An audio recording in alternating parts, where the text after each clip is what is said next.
Welcome to episode number 122 of the Marine Layer podcast. We welcome on retired big leaguer Trevor May. We chat about him wanting to pitch for the Mariners, his passion for baseball media, attending the playoff game, and talking through some of his new YouTube content. Really cool conversation with Trevor. We have our two Mariners storylines. Emerson Hancock has done a really admirable job of filling in the 5 spot in the Mariners rotation, and Cal Raleigh beginning to heat up. Here's your guys' reminder. Don't miss any of our content. If you want to make sure you're staying on top of all that, download all these podcasts on the audio side. That's on Apple, on Spotify, wherever you listen. Make sure to leave us that 5-star review. Leave a written review. It all helps us out a ton. If you're watching on YouTube, hit a like button on this. Hit the like on this video. Make sure to subscribe. Leave us a comment. And then follow us on social media. We're all across social media. We're on Instagram, TikTok, Twitter, and YouTube Shorts at Marine Layer Pod. Let's get it rolling. The pitch from Acevedo. A drive deep to right field. Down the line. The Mariners win this game 2-1. The dream lives. They're going to the playoffs. 1-1 from Jansen. There you go. Left field. We got a tie ball game. Julio. Oh, baby, what a moment. Tie ball game at 7-7. And we welcome you to this episode of the Marine Layer podcast, part of the Just Baseball Podcast Network, recording here on Monday, April 22nd on an off day. And because we have all the time in the world, Lyle, I want to give us a chance to respond to start this episode. You and I are very pro-roof. We like roofs on stadiums. Doesn't have to be an indoor dome. It can be a retractable roof like T-Mobile Park, something that keeps the elements out of a ballpark. So when we roll around to this past Friday and the Mariners get snowed out in Colorado, I put a reaction out saying this is unacceptable that major league teams are still getting snowed out and rained out. There are ways around it here in the year 2024. And man, seemed like that was an unpopular opinion. How am I in the wrong here? You're asking the wrong person, because I would reiterate every single word you said in that social post. The thing is, I don't even think Mariners fans were out here disagreeing with you. Most of the comments seemed to be from other fan bases of other teams that had our post hit their algorithm and clearly had some response to fire off, because it did not seem like a lot of Mariners fans that were responding to it. I think a lot of Mariners fans felt what we felt, saying, hey, guess what?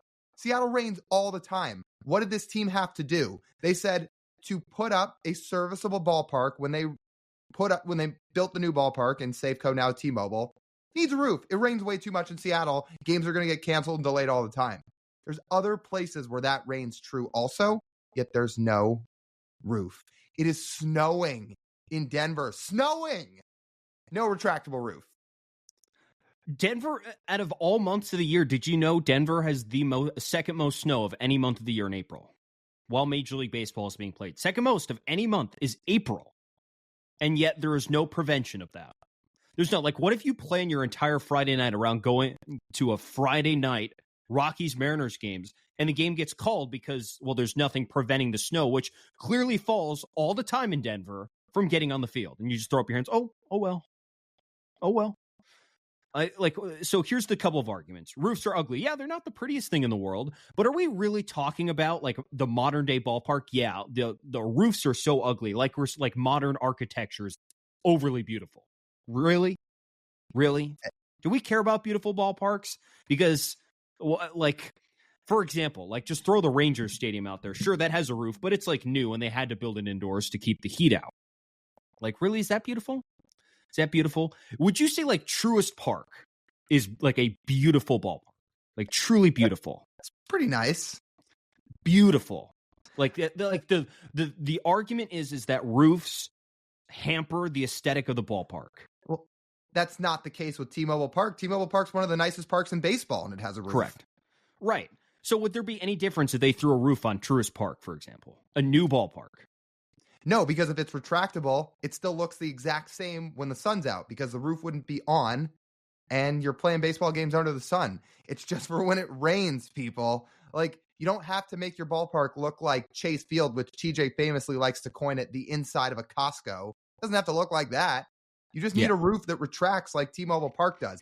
To your point of Well, it looks ugly. And first off, I think that's kind of a dumb argument. And the other point that people seem to be hitting home a lot was, oh, well, baseball's meant to be played outdoors. It's an outdoor game. Baseball's meant to be played, not canceled because there's water on the ground. So thank you for coming to my TED Talk. And when you have a retractable roof, you're still outside. If you walk around T-Mobile Park, or unless you go in the press area or the terrace club, are you ever inside? No. No, you're outside. You are 100% outside all the time. Ask all the people who are up there on the 300 level, right under the roof, but still freezing their ass off every single game. I will give the people in the comments this. I did not lay out my 2 stipulations for building a ballpark in 2024. What do I say? It either needs to have a roof, either permanent or retractable. I would prefer retractable because I like stadiums outside. However, if it does rain enough, you got to have some prevention to that. Or you build a ballpark like Wrigley. Those are the only 2 rules. You either make your ballpark such a gem and so can't miss that you can withstand not having a roof, like Wrigley Field. That's fine. It is picturesque. I wish there were more ballparks like Wrigley Field, but there are not, unfortunately. Or you put a goddamn roof on your stadium. It's that simple. Yeah. Fenway Park would never roof either. That's fine. That falls along the same lines of Wrigley Field. It's older, historic. People go to see it for a reason. It's an attraction. Or just build a roof. Guess what? Coors Field ain't changing that much if there's a roof on that place. Like think for an example like Kauffman Stadium in the middle of absolute nowhere. Do you think anyone loses out by them having a roof on that stadium? No, not at all. And what are you obstructing? And as we know from Mariners legend and Hall of Famer Ichiro Suzuki, it gets hot in Kansas City. As Brett Boone told us on our last podcast last week with them, and we just posted a clip on social media about that too. That's another ballpark that could benefit from having a roof. Keep the heat out in the summer. I like what you're thinking. Now that would require more indoors, but that could be a conversation with the Kansas City legislator, by the way, who's right now working to try and build the Royals a new ballpark. And I think they've still yet to be successful, right? They haven't landed anything. I think they were trying for the downtown park, but I don't remember seeing. Do you remember seeing an update on that? I thought they are getting a new stadium. I didn't remember if it was approved or not. You're asking the wrong person if there was pen to paper on it. I swore the tweet said that there is a new ballpark coming to Kansas City in 8 years or something like that. But yeah. Interesting. Well, yeah, I guess we'll see. So, and with every new park that's built, Lyle and I will be watching very closely because if you don't follow the rules, you're subject to getting trashed on this podcast. Yeah. And as we know, before we transition, if we've learned anything from doing stuff on social media is when you find something that works, you keep doing it because clearly it works for a reason. So I'll tell you what, when Mariners have rain delays this year or cancellations, you're going to hear us talk about it on social media. I can promise you that. Let's get to our Mariners storylines. Up first, want to give some love to Emerson Hancock. What an admirable job he has done in the 5 spot this year, filling in for Brian Wu, who also had a really good performance this weekend as he's working his way back. He's probably going to debut against the Astros in a couple of weeks. But in his spot, Emerson Hancock has exceeded expectations.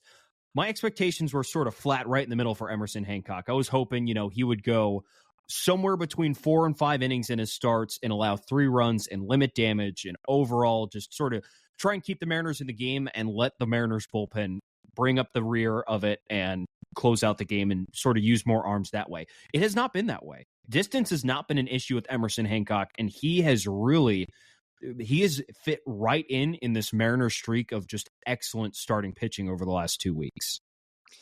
So if you just pulled up his stats on Baseball Reference or Fangraphs, it wouldn't look that pretty because he had 1 start in Milwaukee, which we know he got blown up. The Brewers hit him very hard. He exited that game early. Look at the other 3 starts he's had. If you combine Emerson Hancock's other 3 starts and throw out that Milwaukee start, his ERA right now is 3.11. That's your 5 guy. And when everybody's healthy, that's your number 6 guy. It's pretty good.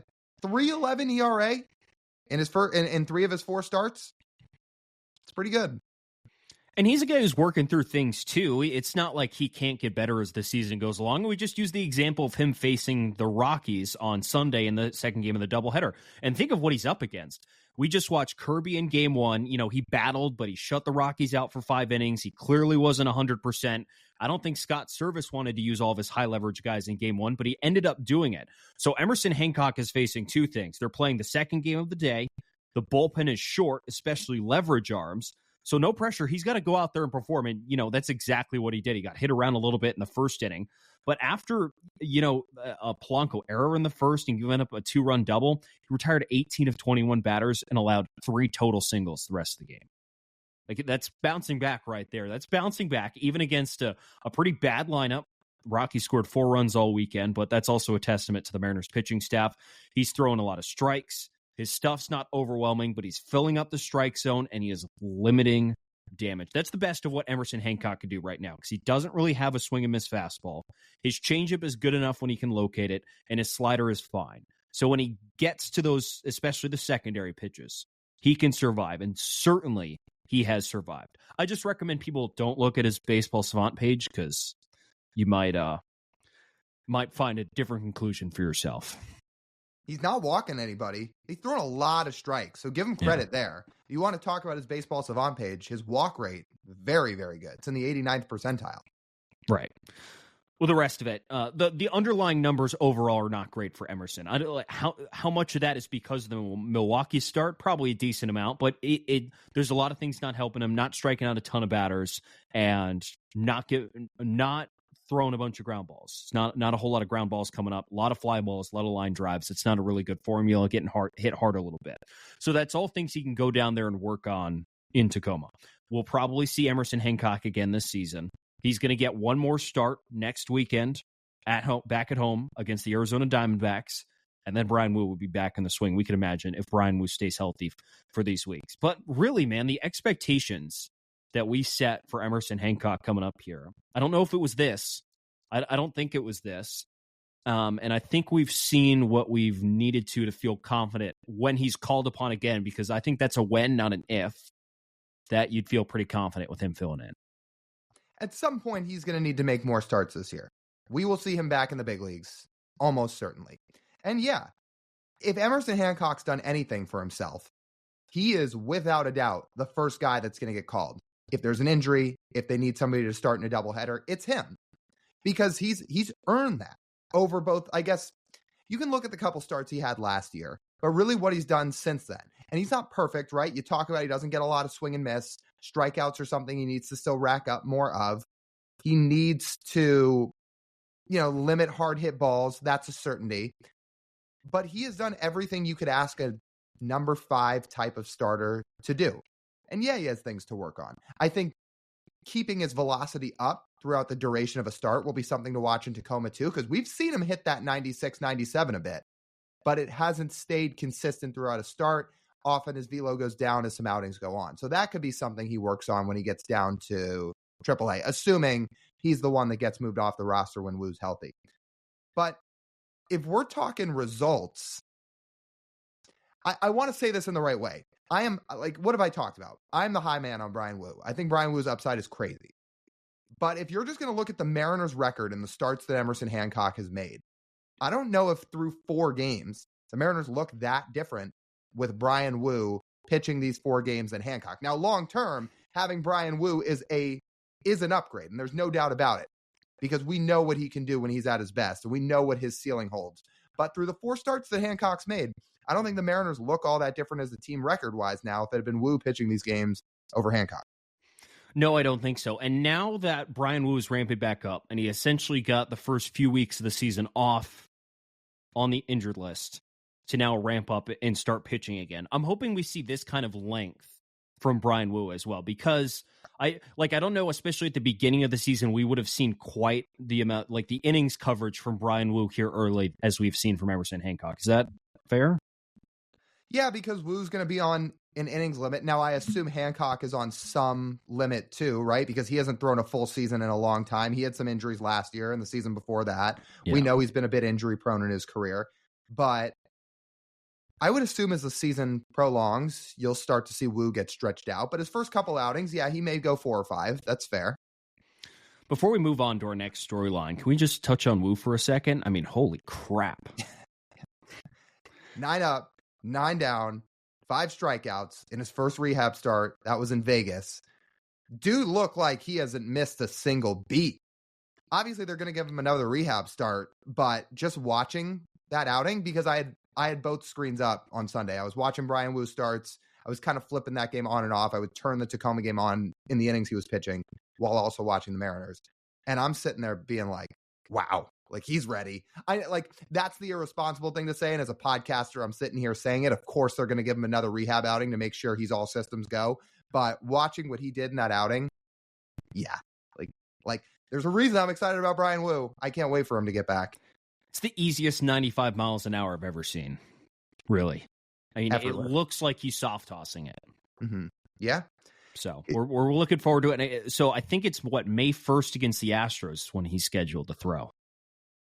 Yeah. So May 1st is the final game against the Braves. It would be that weekend in Houston. May 3rd against the Astros then, because they have an off day after that. Right. If he pitches that first game. Yeah. Right. So it's like sometime during that weekend in Houston. I guess I'll make one more point here on the Hancock topic. Is there any chance the Mariners would think about a 6-man rotation for a little bit? Because I'm looking at the schedule. There's not a lot of off days in May. In fact, there's 2. There's one on the 2nd, and there's one on the 16th. Not a lot of off days. Like to manage the innings of Woo and Hancock, would they even think about it for a little bit? I think at this point it's more important to have those bullpen arms than to have an extra starter. I think it would be more valuable to the Mariners winning games than to have those extra bullpen arms than run with a 6-man rotation, because you can still control innings with a 5-man rotation, even without the off days. You can control innings, especially with Emerson Hancock down in AAA. Now he does not need to throw his full pitch count every start. He can throw 4, 5 innings, hard cap, not based on how well he's pitching. So they can manage that no problem. And if they feel like once they get, so they do that with Emerson, and then say they get near the All-Star break and they're thinking, okay, we're going to skip Woo and give him essentially an extra week and a half of rest coming out of the All-Star break, something like that. And they call Hancock up because they've been managing his innings at that point. Then that works out. And then you can sort of give Woo a break and get Emerson back into the fold. Something like that, I would imagine. Okay. Fair enough. Yeah, the Mariners' bullpen arms have been great, too, and you don't want to sacrifice those guys because they've been so valuable. It's just an idea to keep arms fresh and with not a whole lot of off days. But you're right. Likelihood is when Woo gets back, Hancock will go back to Tacoma. You'll see him at some point again this year. But seriously, shout out to Emerson Hancock. We didn't know exactly what he was going to bring to the table. He's been really impressive in 3 of his 4 outings.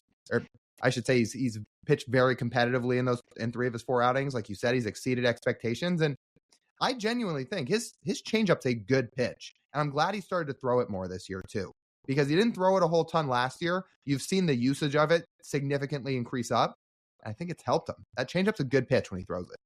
And the next thing for him is he's just got to be able to find the sequencing to get to that pitch, because he's not going to throw only changeups in an outing. That needs to find, like, whether it be a sinker or his fastball, find some sort of effectiveness with those pitches to get to that changeup. Right. But I listened to Pete Woodworth talk about on the Top Step. Shout out our friend Ryan Roland Smith, talking about when is Emerson Hancock at his best? When he's throwing his changeup with command and with confidence. Like, the Mariners really like that pitch. That there's an organizational belief that that's a very good pitch.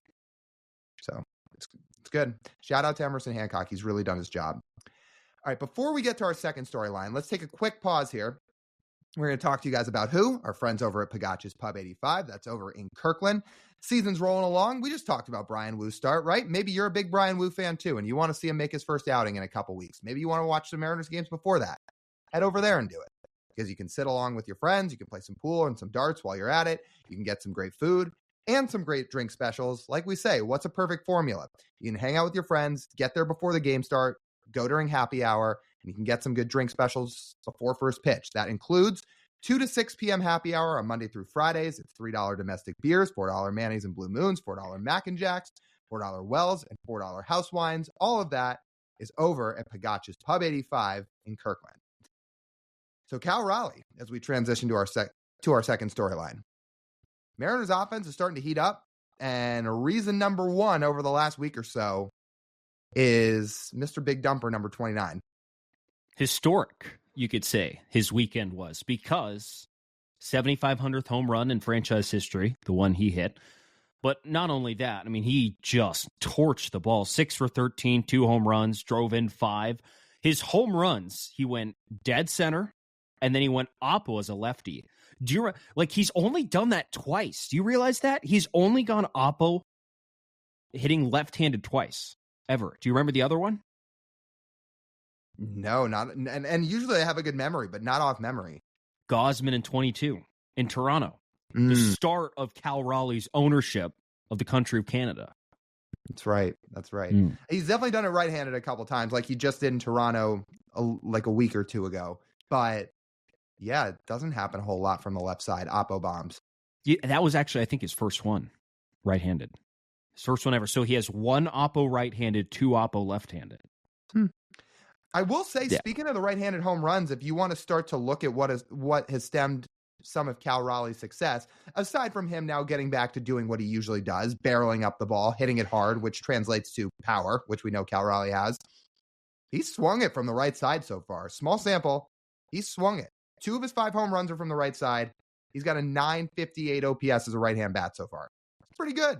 It's pretty good considering there were people out there. There was people in our comments last year saying, well, it's time for Cal Raleigh to just ditch the right-hand side and only be a left-hand hitter. Well, maybe not, people. Maybe Cal and the Mariners know what they're doing, because Cal's hit pretty well from the right side. He has the most hilarious slash line ever from the right side. 182, 250, 727. So, however you're going to get it done, you got to get it done. That's how you do it.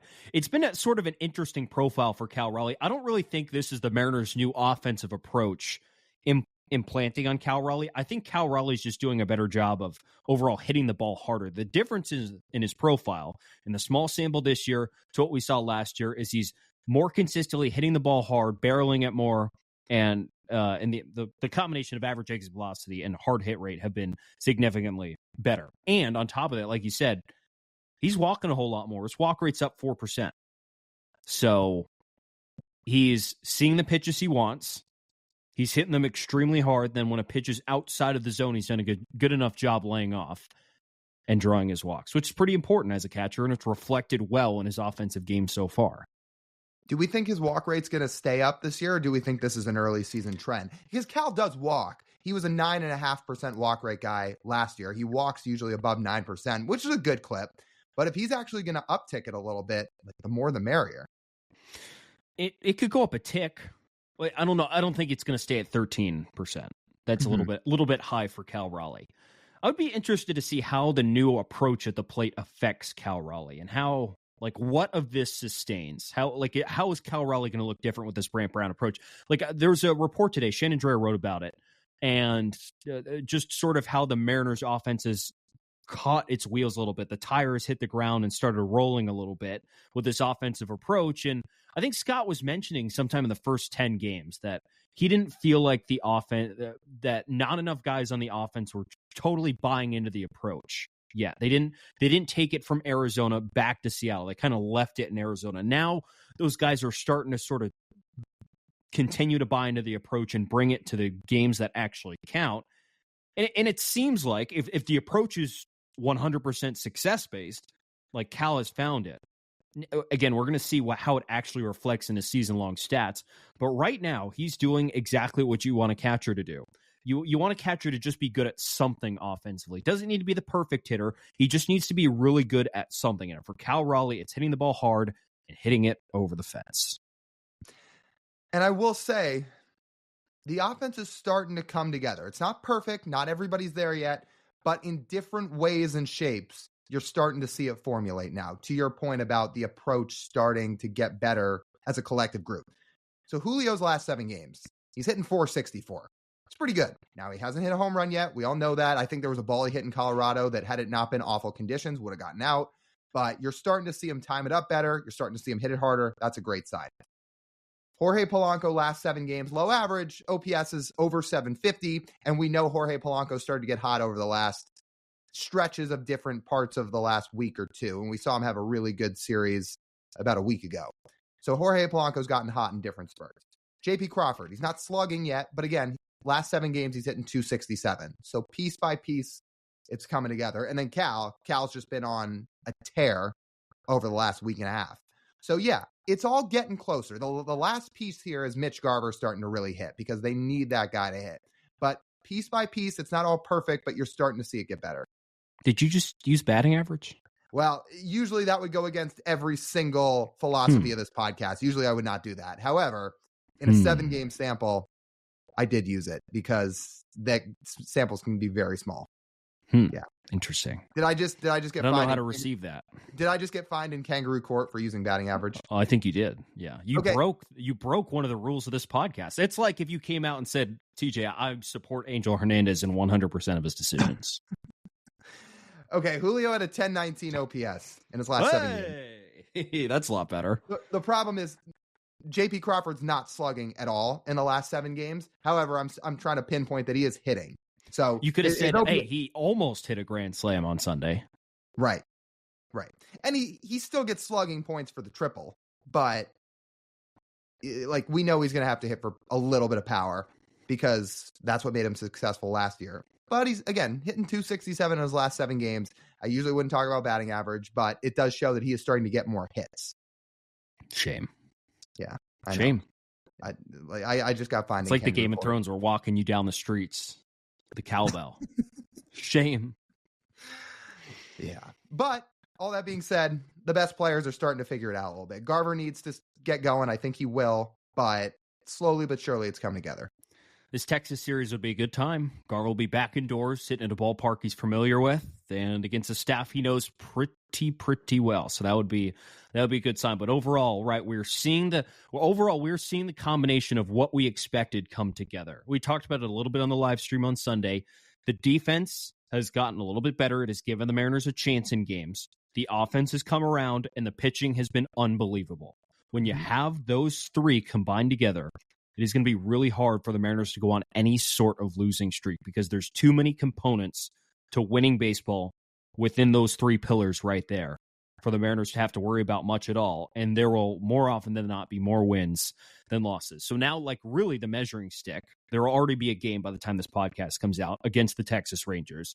But this series against the Rangers is the first true measuring stick of the season when it comes to, okay, are these tangible differences noticed against the big dogs, against the team that just won the World Series last year, the team that you could not beat? If you beat them, you were in the playoffs, but you could not beat them, so you were not in the playoffs. That's where we're measuring up against for now. Yeah, agreed. It's going to be a good series. I really enjoyed this conversation with Trevor May. What Trevor May does that I like so well, he sort of humanizes the athlete. And this is probably because I think, Lyle, we don't have enough players doing their own thing in media. Maybe too many players on TV, for example, where, on TV, you're not really bringing your own personality out. But Trevor May is essentially now embracing his own content creator self, which he actually really, really enjoys. And you'll hear in the conversation how much he enjoys doing this stuff. How much his brain is thinking about these things and how much he enjoys sort of bringing this type of content on his YouTube channel or any of his other expenditures around the game of baseball to people and just creating stuff all around it. He really loves this stuff. And I think it's good to have ball players who are willing to sort of learn and put out good content like this to talk about things that might not even know. For example, he has a video out there of the 24 things you didn't know big leaguers get. Mm-hmm.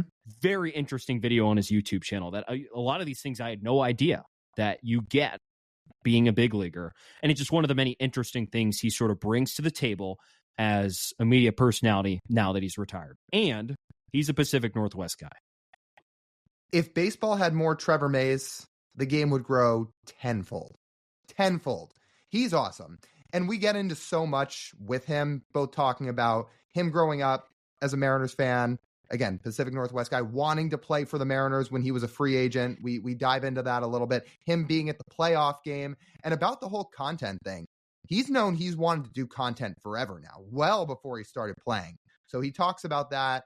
And we get into some of his YouTube videos too, where he brings up some really cool topics and he goes in depth with us on it a little bit. Really fun. We cover a whole range of things. It was a really fun conversation with Trevor May. We're excited to have you guys hear it. Let's get you guys to the conversation now with Trevor May. All right, we've got Trevor May, 10-year big league pitcher, also baseball content creator on YouTube, on Twitch, on all your short-form social media platforms, and now newest host of Foul Territory. You can be honest. Is the biggest perk of being on Foul Territory getting to get Scott Braun's hair routine or his workout routine?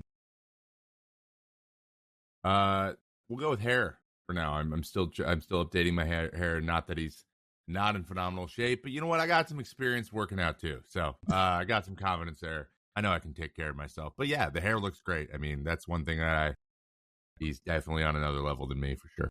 But Trevor, you still have pretty good hair. It's solid hair. Still, actually, you know, I changed my part this year, more to a natural area, and it's really paying dividends. I'll be honest. I'm very happy. Even though I'm wearing a hat today, we washed the hair today. I feel like I'm my wife now. These are things she says. Oh, it's hair washing day. But yeah, I've been practicing. We'll see. But Scott's got secrets. So what's the biggest difference between playing hair and non-playing hair for Trevor May? Nothing yet. I let it grow last year. Usually I'm just kind of lazy, and it gets unruly.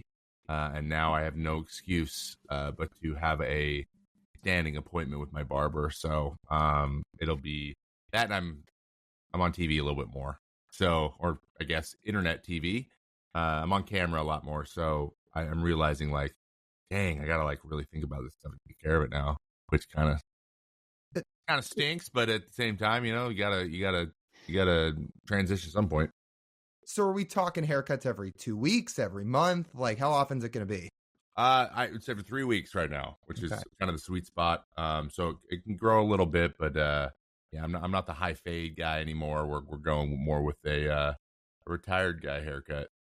Okay. Well, Trevor, congrats really on joining Foul Territory, and it sounds like you are keeping yourself as busy as possible in the baseball retirement world. But since Foul Territory is the most recent addition to your portfolio, what was so intriguing about wanting to join them and hang out with Scott Braun, friend of this show? He's awesome, but they do a really great job over there at Foul Territory. So, what made that so appealing for you? Yeah, they, you know, I'm aware of them. It's a very it's very similarly formatted to a lot of like your stuff on MLB TV or whatever, but I like that there's so many players involved and that it's theirs. There's not, you know, there's not as much, you don't have to worry so much about, you know, having a hot take or, you know, criticizing an owner. Frankly, that was big because I think it's been well established that I have no problem doing that now. So that was a lot of it. And then I'll be honest, a big kicker, and not to take anything away from all the guys, but the fact that Locaine is involved, I cannot wait to do a show with Locaine. He's like, I've been an admirer from afar. That he retired on his 10 years to the day is like the thing that all relievers joke about. Like, oh, I can't wait to retire right when I get my pension. He actually did it, which is incredible. And I the day he did that, I was like, my man, he lived the dream. So Locaine being there is a lot to do. But yeah, it's just it's fun. They're doing a great job, and I think that it's kind of the players that freshly retire. It's kind of our job a little bit to continue to grow the game, and I think we have more of a connection to younger fans than powers that be for the big media around the game. So I saw that as an opportunity as well. And yeah, working with Scott and everybody is always, you know, they're consummate professionals, and they know what they're doing over there, and I like the team. So yeah, it's going to be a good time. And I have a little bit of I'm the only pitcher too, so like they needed a pitcher. You can't have a show with 10 position players. That's awful. So yeah, I filled that gap as well. So it just made sense. As a recently retired player, like very freshly retired, you can speak on this. What is that trust factor between, but knowing there's like other very recently retired players who want this platform to be for players, as opposed to say like an MLB Network or something else? Yeah, it's important that, they understand because it's fresh, like what we wanted. It's just more fun when you can let loose a little bit or not feel so like you have to have canned answers because you don't want to like upset anybody. It feels like guys are more open to speaking their mind when they feel a little more comfortable, and it's not even about like super hot takes or them going in on somebody like their coaching staff or whatever, but you should be able to be like, I'm not necessarily happy with this situation, and that's understandable. I think that space just doesn't exist. Like there's nowhere to do that. You can vent to the PA, but like that's kind of the same thing. So it's not really there's not a lot to if you're not happy with how things are going, because I feel like there's been a lot of things like that recently. We had the lockout, and then we had 2020, and now we have all this, like all the rule changes. Like it's every single year there's something that players like have to push against, and we don't have any ways to push against things when the powers that be have control of the levers of the communication and the narrative, we haven't nothing really exists. There's just a very little that the players can do to give their own messaging. So being part of that process, I think, is great, and I think these guys get it. Also, I mean, it's not like the number one mission statement, but it's guys, Pap and Cats and Braze, and like these guys haven't have reputations for speaking their minds as players, and so now they have a platform to do it. It's just a group of guys that, like, you need those guys in the clubhouse. They're willing to be like, this is stupid.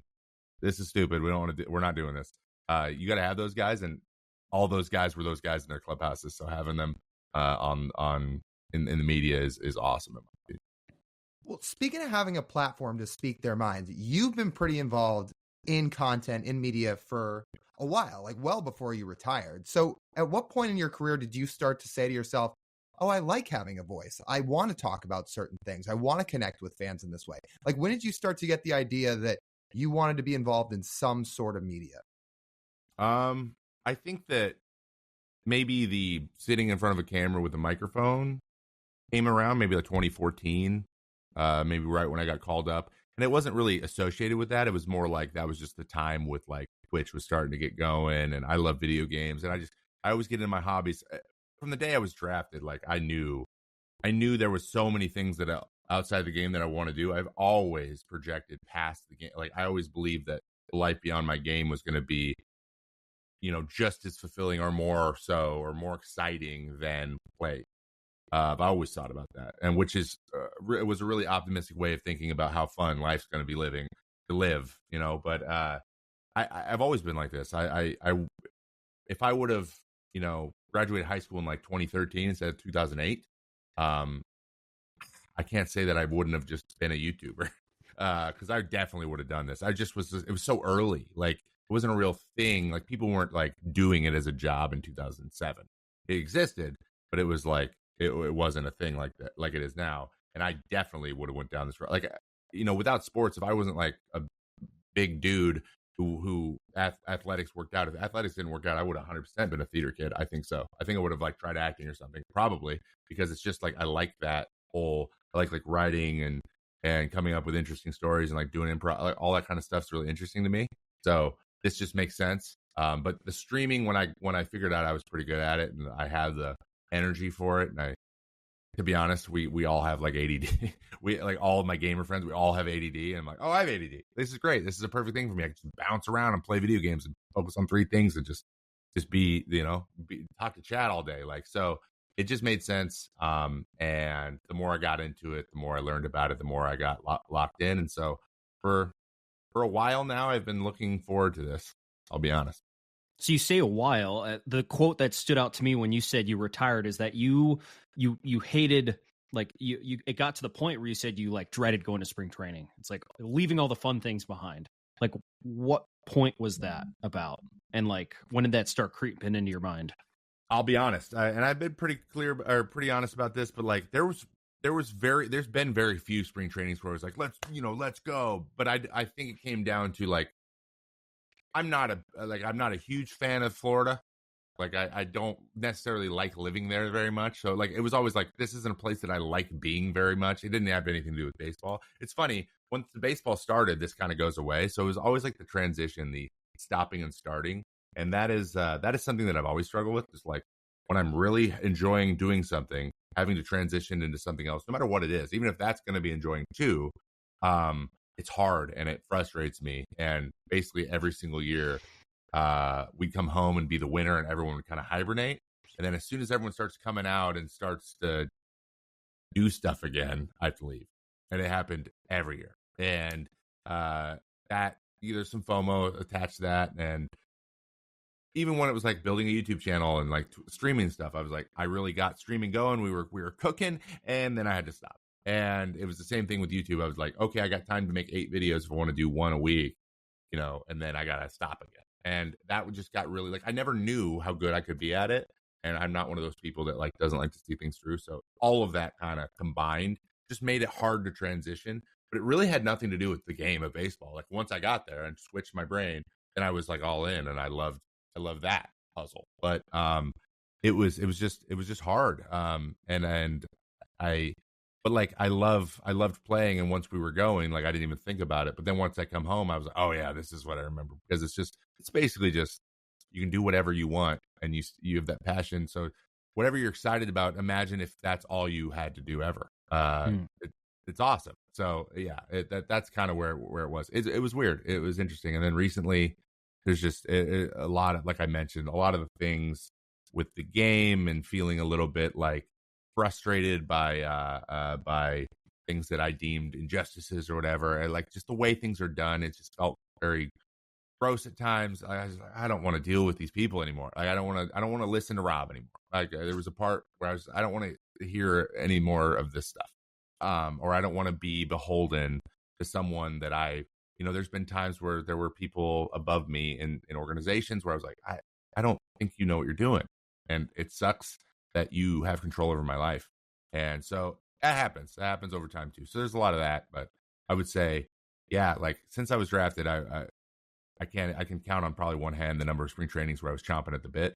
But it was mostly because of the hassle with moving, mostly that, not the game, or I would not have played it this long. I think, you don't play 16 years without loving the thing you're doing, at least to a level. So, but yeah, it got really complicated recently, and to the point where I was just like, I don't have any more commitments to teams, so like I can make this decision. And then my wife and I just decided that it was time. And you didn't want to wear those pants. And I got out early. I got out just in time, guys. Still haven't been fixed, but I'm pretty sure that literally the whole league is wearing their pants from last year. So that's what their fix has been. That's good. Better than the current product. Prime example. No, the pants are still the same. No, they're not. Like no, they're not. Just say we're working on it and we're good. But no, you can't help yourself. So that kind of stuff. That's the stuff that I was just, if I was still playing, I would be like, I would have had to engage it because it just drives me nuts. So these are going to get changed, right? The jerseys, because the backlash has been about as universally negative as I've ever seen for something baseball related. Like I haven't seen a single person that's like, you know what? I do kind of like the new jerseys. Like I feel like the backlash has been so bad that it's like they're going to change it. I wouldn't hold my breath. But the thing is that now it's not being actively talked about as much, and they're not changed. So they might be like, oh, we might be okay. But come spring, we'll see what the regular season jerseys look like. Because spring training jerseys are usually different. But if the lettering and stuff if they're making the changes that way again, like, then it's going to become another thing in the first week of the season. And if that's big enough, then yeah, maybe there's could be change. But don't be surprised if it's the same going into opening day, especially because it's next week. So yeah, there's probably no chance it'll be changed for them.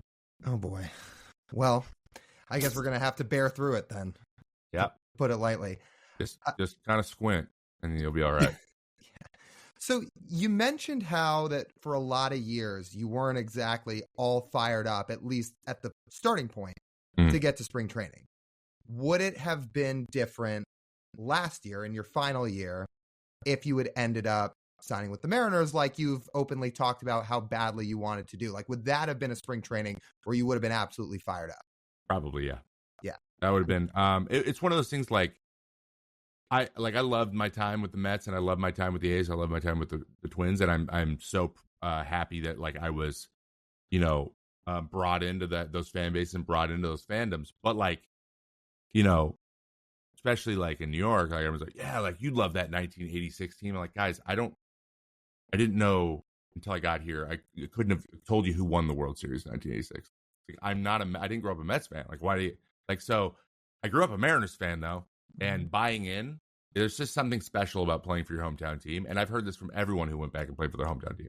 There's so many guys who were like, everyone tried to go back and like, they didn't get to play for them and play for them last year. They tried to get there for 1 year because they wanted to experience it. And they said, it's just like the pressure's it just feels like you're a kid again.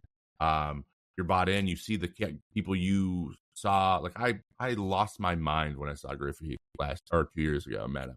Corey Hunter introduced me, and that was, I mean, he was, in his defense, he was very like, oh, great to meet you, and like was leaving, but like, it didn't matter. He could have punched me in the face, and I would have been like, that was awesome. So that was one of the coolest things ever. He's like, he's King Griffey Jr. So like, that's, I met Nolan Ryan, I've met, Reggie Jackson, I've met all the I'm Rick Anderson, but like meeting Griffey was just another level for me. So I think that I would have really been able to buy in. I also would have been able to sleep in my own home.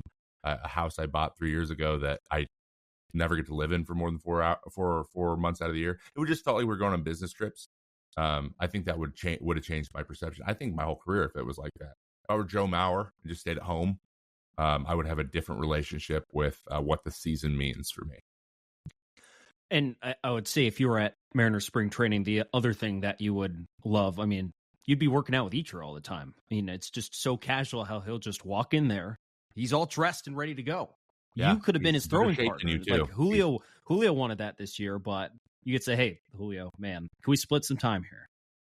Exactly. Yeah, that would have been really cool too. I did get to play against Ichiro when he was with the Marlins, but I missed him in the lineup by one batter because I got pulled because I was getting lit up, and it was really like the saddest thing. I was like, "Dang it, dude! You can just pitch a little bit better, get one more hitter, just so you could face him." So. Yeah, I never got to face Ichiro. That would have been really cool. I have met him once. I met him in high school because he was around during our high school state championship game. I think he was like rehabbing something. Yeah, it was pretty cool. It was like the Griffey thing. It's like, hey, high school kids, what's up? Like, because I've also done that, so I don't blame him for that. But still, just like seeing him in the flesh would be super cool. What were you going to throw to him? Do you have the pitch sequence already mapped out? Like, no, I can see him here. I just didn't even bother. I just assumed the ball was just going to be a liner up the middle. So I was like, I'll probably just throw you a change away and just let you do it. So I can just be like, nice. I saw the quintessential Ichiro single. Was your state title game at T-Mobile Park? Yes. Oh, cool. Yeah. Some years it's there. Some years they do it in other places, like out in Tri-Cities or whatever. They do Tri-Cities, or they did in Cheney for a long time, but I don't think they do that anymore. Okay, yeah, that sounds right.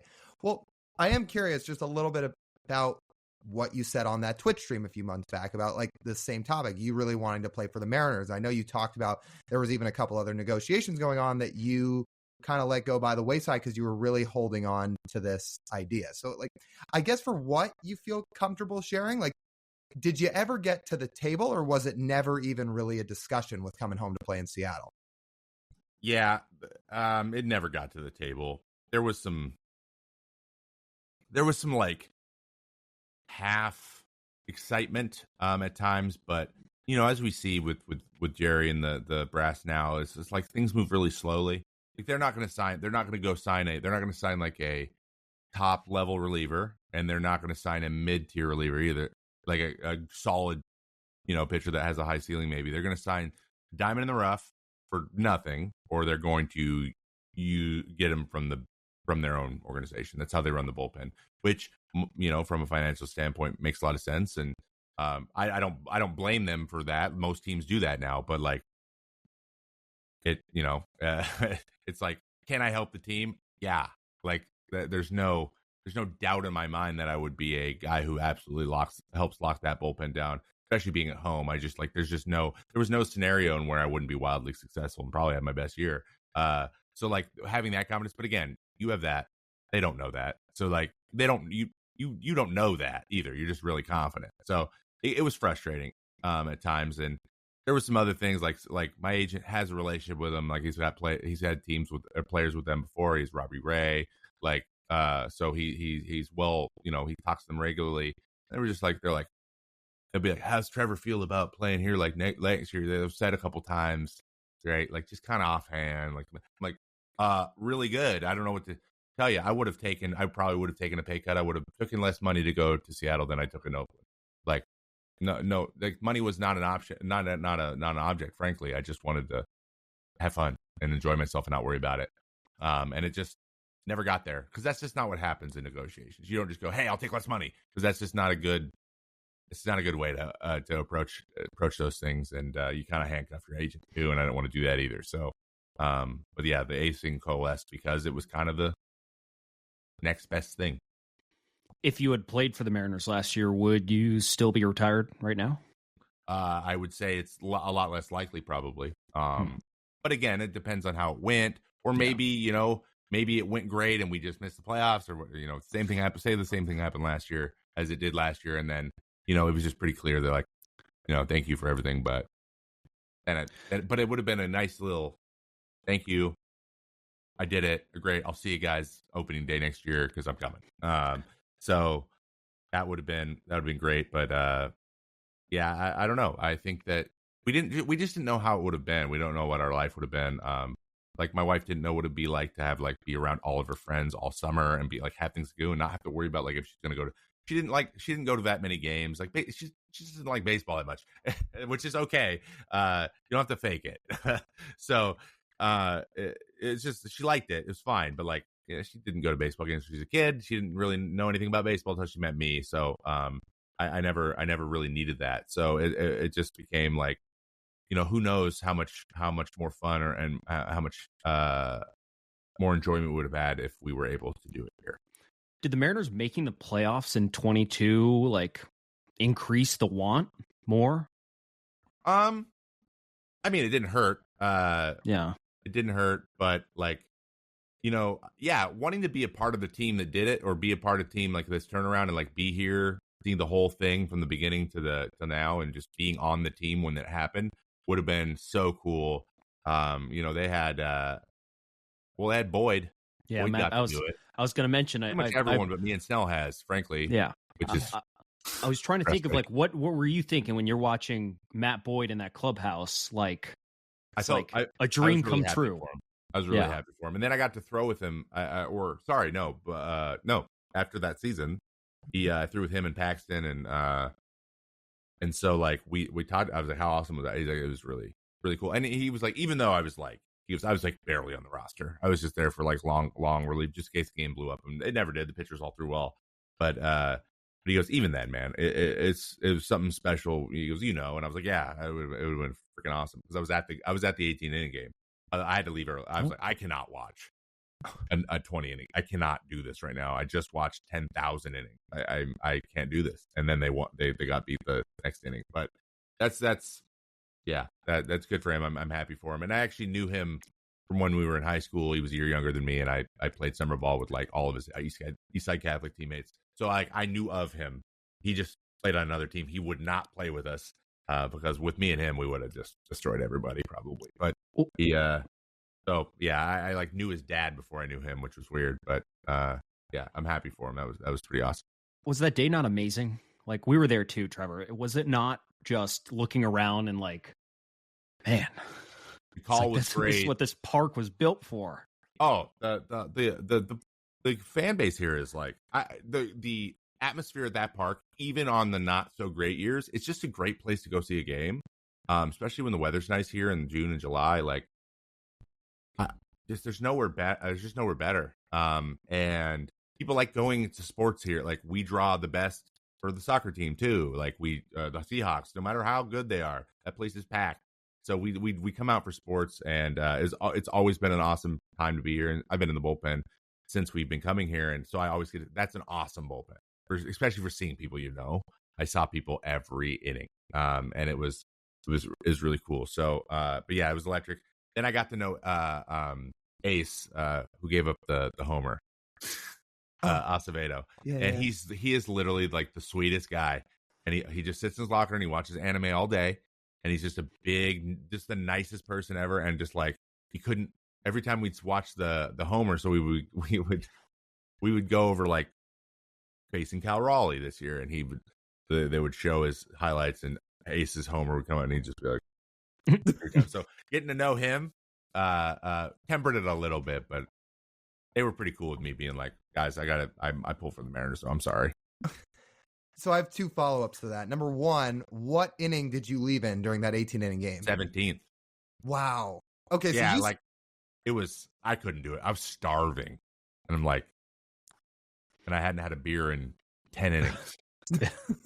I was just like, I'm so tired and so hungry, and I am at a baseball game, and I've been done for 3 days. I have to get out of here.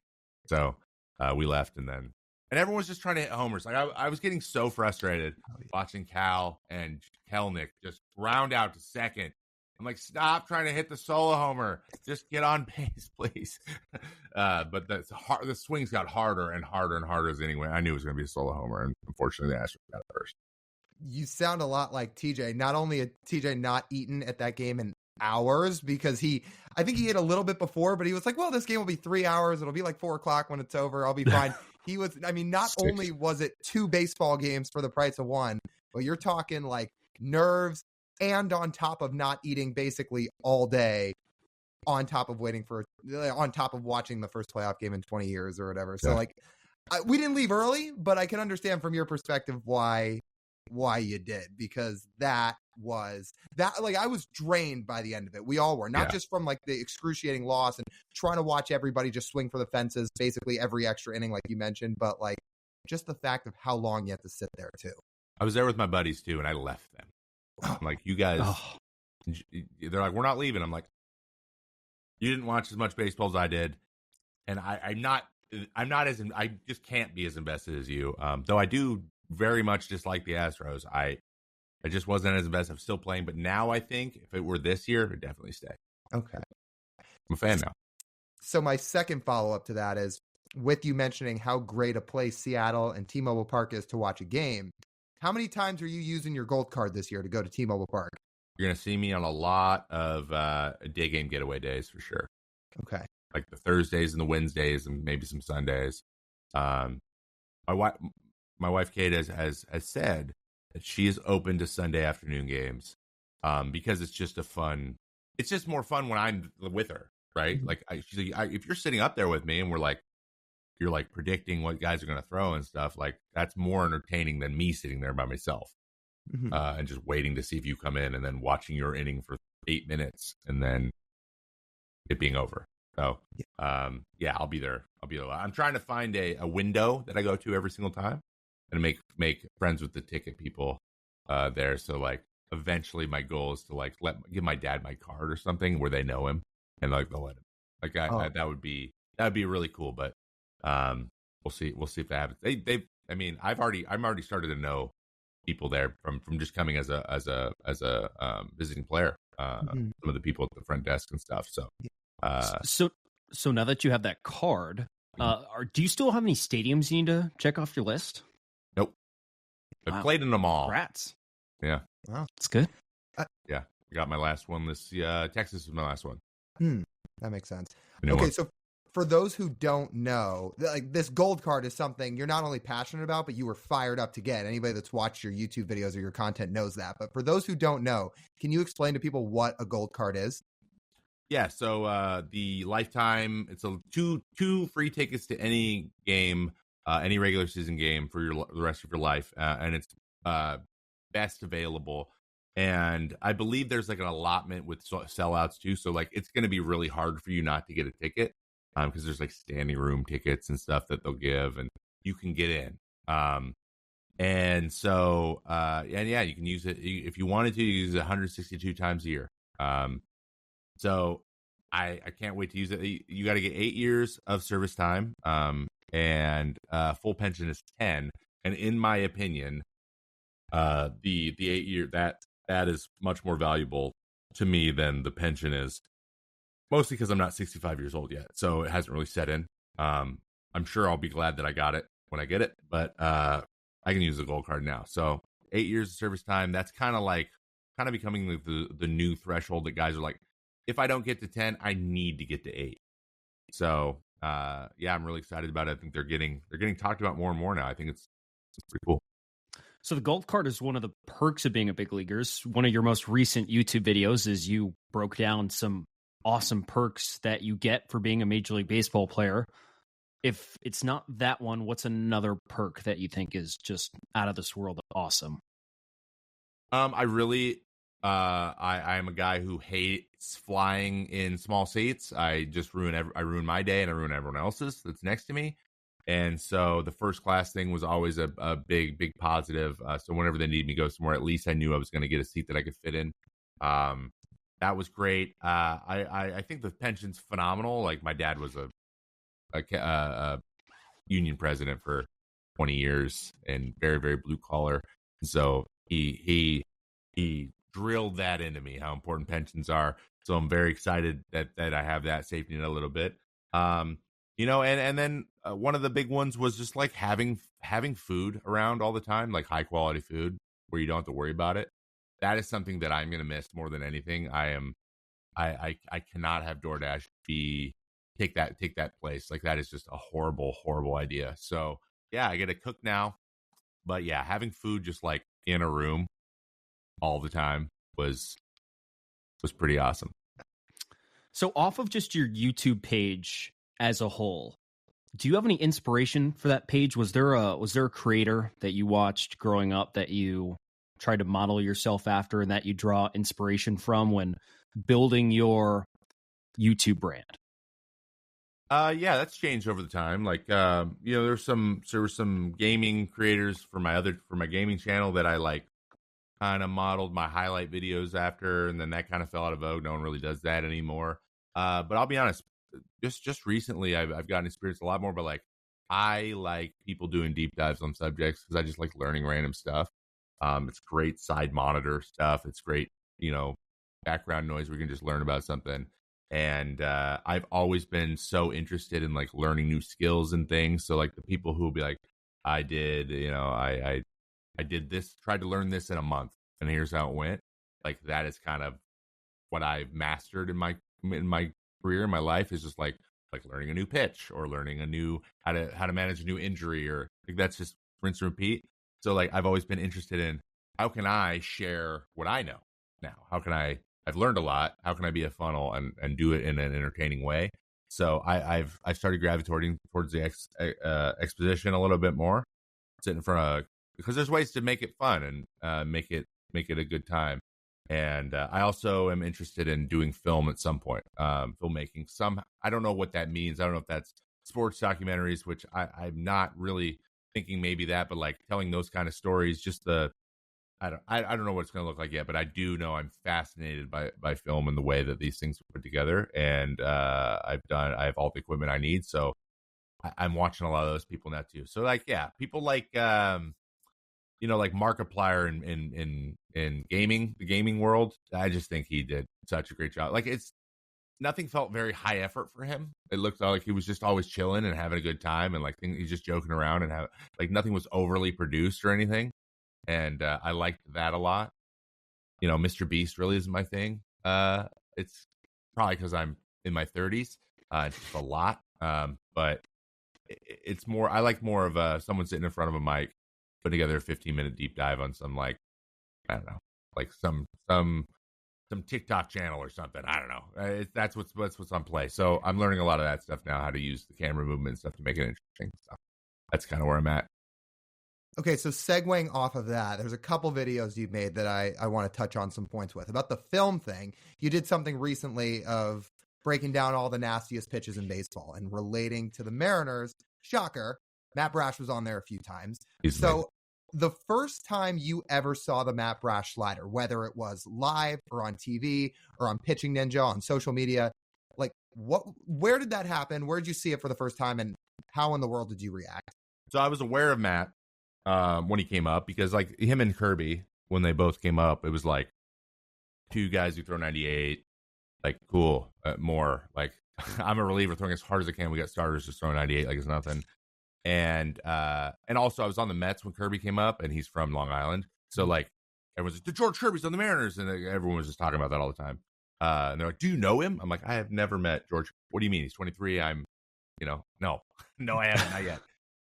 So that's when I heard about them, and they were the Young Bucks coming up, and I pay attention to this stuff. I check all the highlights of every game every night, just to see what like guys I know. I started to know everybody on every team. So like, oh, how'd he do? And then halfway through 2022, I did a video on this too. Read an article called "The Art of Pitch Tunneling," where I was learning about why my slider was not getting swung and missed at ever, because I don't tunnel it. So basically the article proposed that there is a range of velo, and it's like a bell curve for effectiveness for what tunnels based on movement and how fast it's going. So like you want to be in this range for speed and difference of movement from your fastball for it to look like your fastball. So if it's too different, it never tunnels. And so people see it the whole time. They don't even know they see it, but they do. And so he changed his grip to throw that slider. He learned the sweeper and turned his curveball into that. It's 88 now instead of 80 as the same movement. So I was like, so they used that as his curveball was not as good, and he added 8 miles an hour with the same movement profile, and now no one can touch it. And so that was the point. I was like, oh, I want to do that. So I added a harder slider. It didn't move as much, but it worked. So that was when I was like, oh, that guy's got this slider's crazy. And then I started to see him on the highlights all the time. And then that's when Pitching Ninja was just like, it was like every other post with Matt Brash, as it should be, in my opinion. That thing was just, and then the angle in Seattle also makes it just look so much better. So, yeah, that's when I first noticed him. Okay. What did you think when he made Jose Ramirez fall down? Like an elite hitter like that. Yeah. He did it twice. Jose Ramirez is one of the toughest hitters I've ever faced. So for him to do that, I think I've struck him out once. It was on a backup slider. So I don't even, he just doesn't look like that. Not only that, when he does, he hits it or he fouls it off. Like he doesn't fall down. He hopped up like, I've never seen Jose hop up like embarrassed. Uh-huh. Like he was embarrassed. Yeah. I know it was like April 3rd or something, but first of all, you have no business throwing the 88-mile slider back foot on April 3rd. We're all just trying to, hit our average velo because it's freezing. But Matt Brash, so yeah, it was incredible. It's probably one of the nastiest pitches I've ever seen, and I've never seen him react like that before. So, and then for him to do it again at their place, he didn't fall down, but he like stumbled and almost got hit in the foot again. I think that just tells you when a guy like that swinging, you're pretty good. Have you seen how he grips it? Could you grip a ball like that? So yeah, he has it's across the two seam, correct? Like, yeah. So that is, he does like this. Funny. He doesn't call it a sweeper, and he spikes it a little bit. Yeah. So he doesn't call it a sweeper, but that's a sweeper grip. So he does seam shift it, and so I threw something similar. I just went inside of the horseshoe instead of outside in between the two seams, but it was the same general grip. I can throw mine over 81, so I don't know how he does it. But that's like very similar to his curveball grip. So I think this thing is a comfort thing, and he just found some extra friction.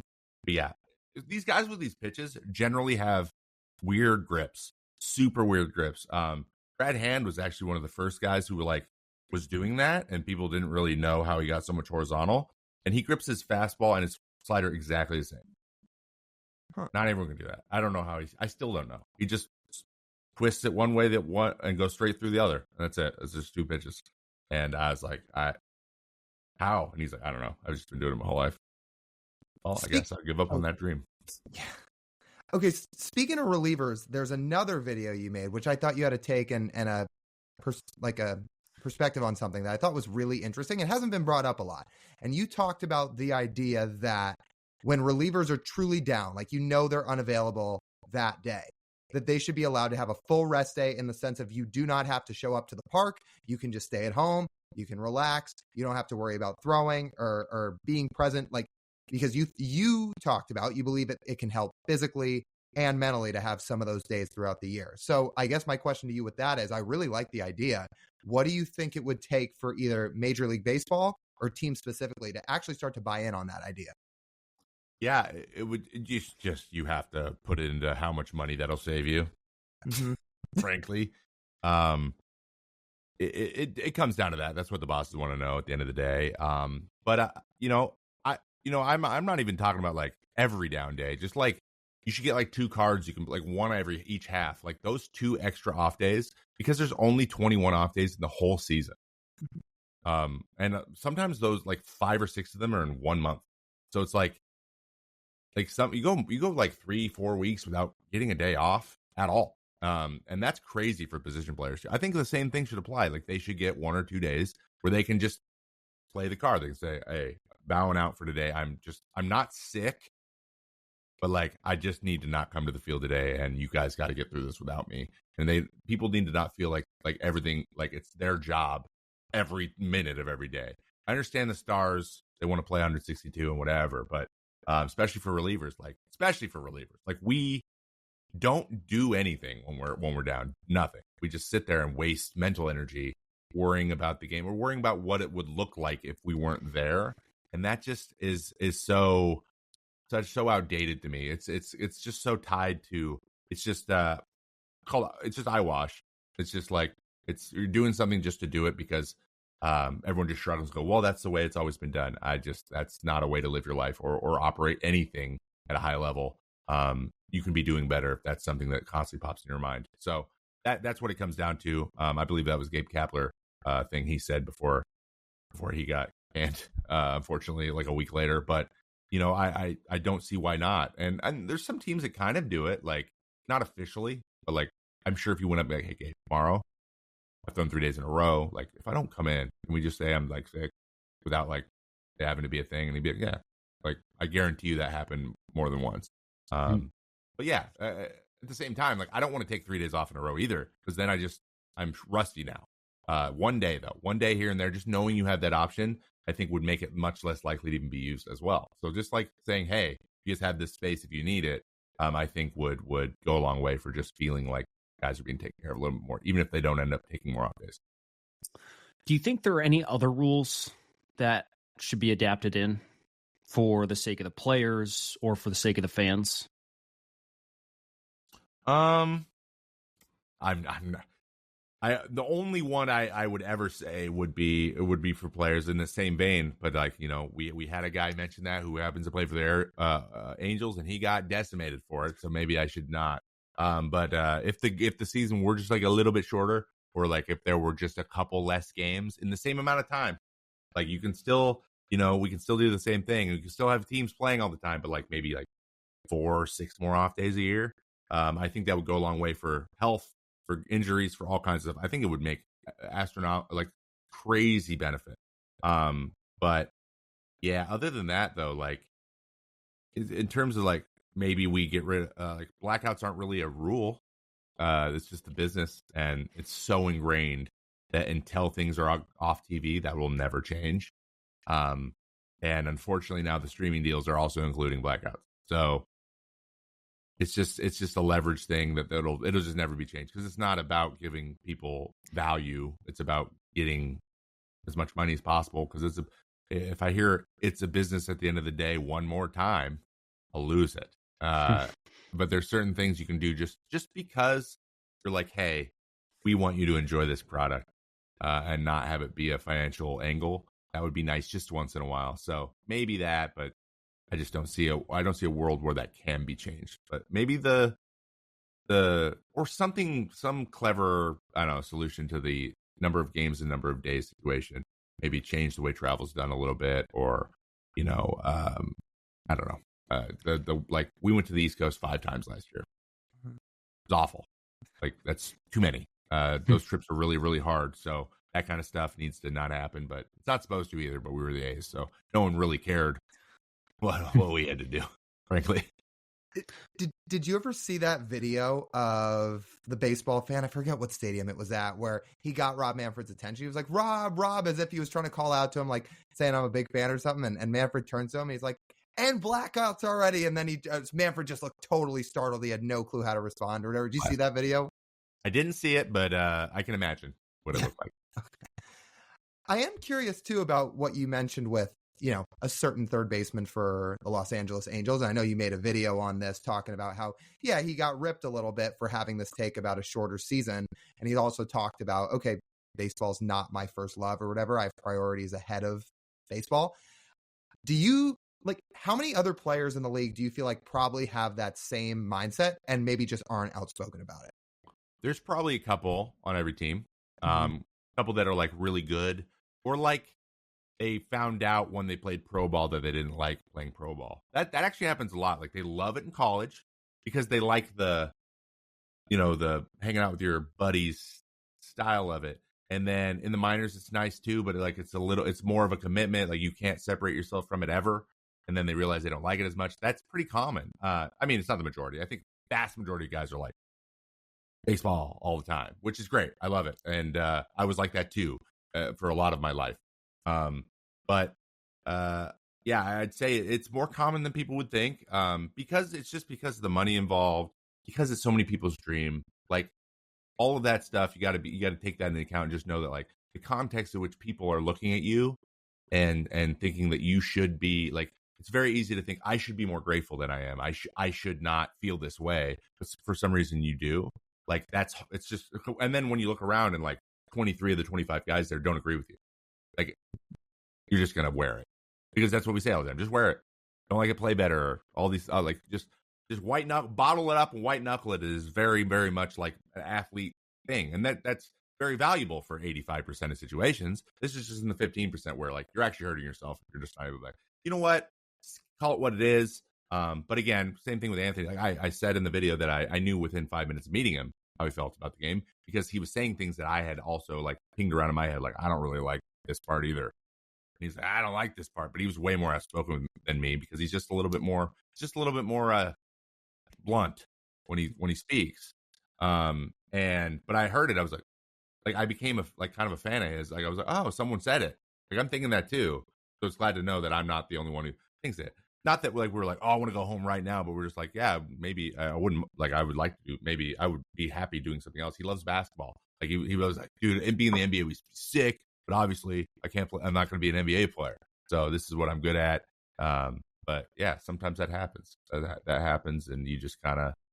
I don't know. I was trying to anyone who was like not in a good place, because even people who love it, you don't get in good places, and they're like, I'm having a miserable time. If you feel like you have to bottle everything up all the time, it's just not going to be helpful, and that's something that I think needs to change the game.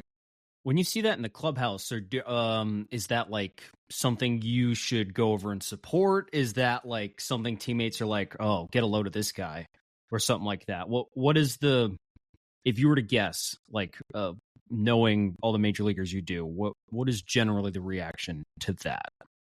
I'll be honest, it doesn't happen. Like I had no context. I'm like, how are they going to react to like, because I went on the anxiety IL, but they also saw my meltdown.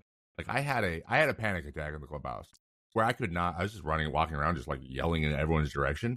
And they're used to guys throwing stuff when they're not happy, but like, it just wouldn't end. Like it was like 20 minutes long. You're used to 5 minutes of it. They're like, dude, he's losing his mind. And they were very like, oh, like they got it. They understood. And I think that like a lot of guys' eyes open, like, whoa, like this is a real thing. We were talking about Austin Meadows like 2 days before that. Mm-hmm. And I remember saying to Tony Kemp, I was like, yeah, man, like I'm happy that he like said something, because there's guys who are just like miserable and they think they're supposed to be miserable and they're not. Like that's just doesn't matter. Like the game is the game. It's just not, maybe it's not for you. Maybe it's not your thing. Like you thought it was and it isn't. That happens everywhere. Why would it be any different? And I talked about what anxiety feels like, and they're like, we were like all in a room. We went to like, I think we were in Baltimore. There's like 9 of us in the room, just hanging out, like having food after the flight, which I loved about the A's. We did this a lot, and I was just like, "You guys ever get anxious?" And they're like, "Yeah, I get like."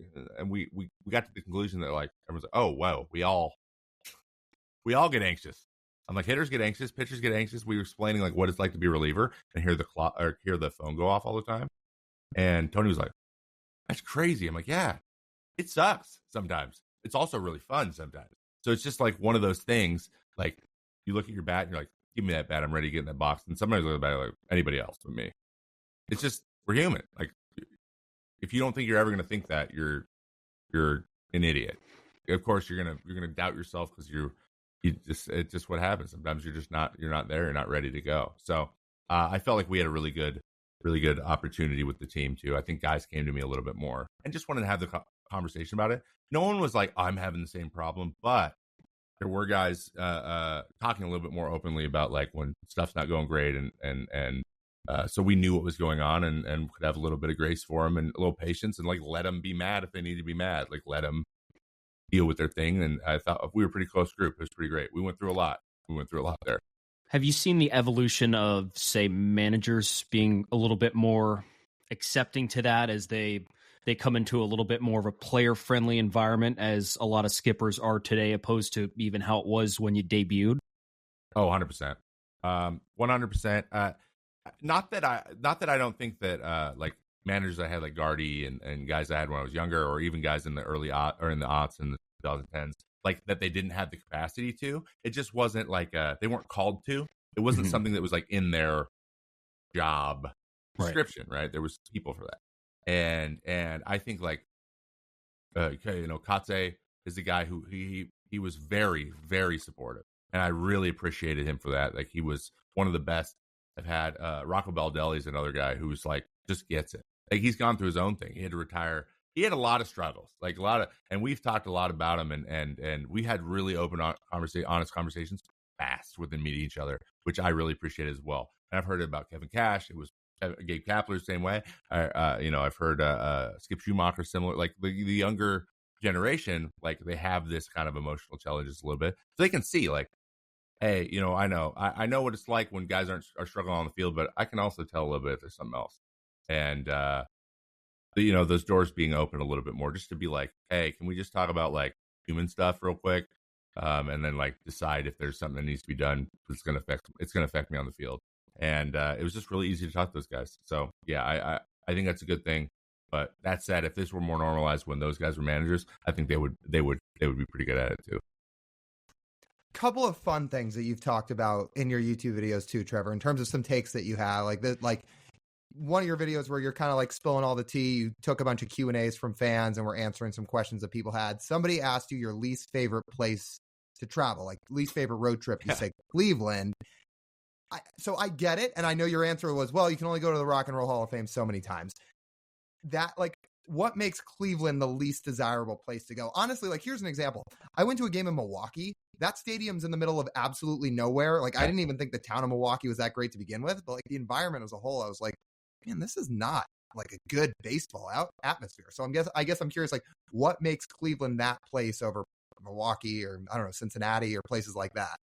So, okay. So like it comes down to, you got to remember like what my experience, what a player's experience will be.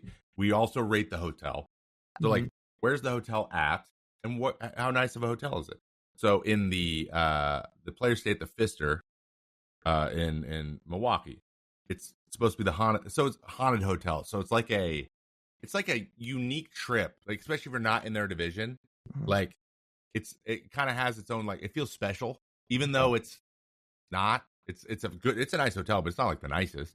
And then we just go to the field, and the field there it's a cool place to play, and I always like playing there because it feels like you're throwing really hard, frankly. So like that's the experience we have. Like, how confident do I feel about playing baseball here? Like, one of the best places I loved playing on the road was US Cellular. US Cellular was one of the most generic places on the planet. It is the most boring stadium in the major leagues, in my opinion. The most generic, like, if you're playing on with the show and it's a stadium you didn't recognize, it's probably US Cellular. So but I always pitch well there, and I like the hotel. So those are the two places I am. And so I have positive feelings of leaving, like leaving on the bus. I'm like, I had a good series again. Like that's just kind of what's associated. But I'll be honest, like, it's not like the food wasn't that great. The stadium's not that great. Like, it's not. There's nothing really there. So that's what it comes down to. And pretty much unanimously, like, if you're in the AL West, everyone loves Seattle. Like, Seattle's the number one. Hotel's great. In the summer, the everyone blown away by, because everyone thinks it rains all the time. I mean, it's raining now, and it rains. It does rain most of the time, but not when they're playing baseball. So everyone's blown away when they come here, and that also enhances it, makes them even more excited to come, because it's like not what they were expecting. So like when it comes down to Cincinnati, though, I didn't go to Cincinnati as much as I went to Cleveland. There's just no one. There's just no one in Cleveland. Like, we would leave our hotel, and like I could walk to the stadium and see nobody downtown. So it just kind of felt very like there was no energy. Though the stadium is nice. I like it. It's one of my favorite bullpens, except for the 30 steps I had to walk up to get to it. But it was once you're at the stadium, it's fine. It was just there's just nothing to do, and there's no real restaurants either. Nothing that wasn't like a Capitol Grill. So it was like a lot of chains, nothing really special except for the Rock and Roll Hall of Fame. So that's why I mentioned that. Everyone's like, put the Rock and Roll Hall of Fame. I'm like, okay, I know, I've been there 4 times. Like, I don't know. They're not getting enough new stuff. There's not enough rock and rollers. I don't know what to do. So Detroit's similar, right? But we don't stay downtown in Detroit. We stay in Birmingham, which is really nice. And there's lots of restaurants, and the hotel's cool. It's like a spa. So it's like, I'm not in Detroit. But when it comes to like, if we stayed near Comerica, it'd probably be higher on the list than Cleveland would be. So Skyline Chili didn't sell you? No, somehow the chili on spaghetti didn't raise it too much. Also, the stadium's a bang box, man. It's not fun giving up 330-foot homers all day that are hit 92 miles an hour. It's not a fun place to be. I think Louis Guillorme has 5 homers in his career, and like 3 of them are in Cincinnati. So. Well, I was going to say that's probably another reason Detroit's a little higher on your list. It's such a pitcher friendly park. Exactly. Yeah. And then you got to add like how good is it for me to like how good is it for me as a pitcher to pitch there as well? Mm-hmm. Same thing. I love the Coliseum, but for the obvious reasons, fans don't like it as much, right? Because their experience is very different than mine. So there were some times where I was like, okay, this isn't worth the big stadium. Like there's too many steps. I'm walking up and downstairs way, way, way too much. Well, didn't you mention something at one point? Maybe it was on a Twitch stream about like the chairs in Oakland or something. Like I don't know. That was on foul territory. Oh, that was on foul territory. Okay, yeah. And what was it again? They just broke on you or something? There was one broken. Well, okay, there was like 5 broken chairs, but like there was this one. It was like a chair out of an office. It wasn't. So there was folding chairs with like the pads on the bottom, like the green chairs you see mostly. And there was this one red chair or this black chair. It was like one of those fake reclining. It's like made of all the, like it's like a wire chair with a black back, and like you could lean back, but it's broken, so it would lean really far, and you would lose your balance. And every time it came to the bullpen, that was the only chair left. So I'd be like, "Why is this chair here still?" So I would take it and I'd put it in the garbage can, like just say, "Hey, throw this chair away. Next night, be there again." Only one left. So I would tell a rookie to get up, and and then it became a joke to where I'd be like, "It's you today," and then they would go get a chair from the outside because I wasn't going to go get a chair. I'm 10 years older than everyone on this team. You go get my chair. So it just became kind of a running joke to where they would just wait till I got there, and then someone would just do it. But it was just a very Oakland thing, and but for whatever reason, could not throw the chair away. It was like Groundhog's Day for that chair. It just kept showing back up. I don't know how. I put it inside once. I took it in to the tunnel, was like, "Can we make sure this gets thrown? Make sure I got you." Next day.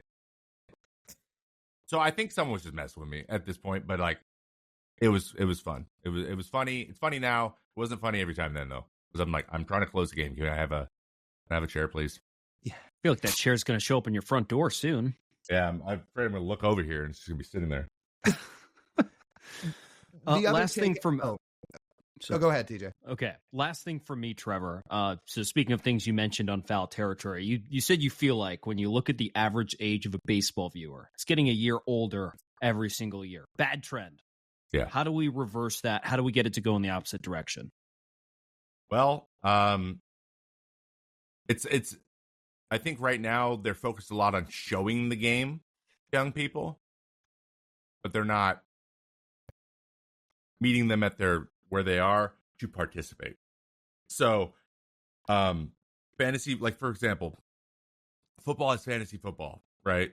18-year-olds are playing fantasy football because it's not very hard to play. Like fantasy baseball though is math. It's calculus homework, and it's just not doing. It doesn't do the same thing. It's for hardcore players usually. It's for hardcore fans because there's a lot going on, and it's every day, and so. We don't have a lot of casual ways to casually participate like that. So finding something like that, that where it's not an everyday thing. You don't have to be a fan every day, but you can still be a big fan. I think young people don't want to invest 162 days. They want to invest a day or two a week. They want to be able to keep up with their team enough to where they're not lost. But they don't have to, like, because it's attention spans or whatever you can call it. But that's just not the way we consume things anymore. We don't watch full episodes of things on TV. We don't wait for the new episode to drop. Like, it's just not the way it is. And so that's lacking. And again, that doesn't make the league as much money as getting people to participate all the time. So that's why it's kind of a lukewarm approach, because there's no front like loaded model either, to where you're like, okay, the RSN is going to pay us $250 million over the next 5 years, and we're going to get that money no matter what, no matter how many people are watching. That is not how the media works anymore. Ask any newspaper, or ask any of these old endemic media places that are struggling to get people to subscribe. They don't want to pay up front. People don't want to pay up front. They want to they want to either get things for free, and they want them quick, and that's just not the way baseball operates. So they need to find ways to do that. Now, it's a hard problem to solve, in my opinion, but I think there is so many creators out there. I think there are people that are their demographic that are representing baseball in that, like, funny TikTok, YouTube-y way. Guys like Nicky Cass with John Boy. Love Nicky. I love everything he does. I think he's a great dude, but he also just found something that connected. But he loves baseball. John Boy did a lot of that stuff too.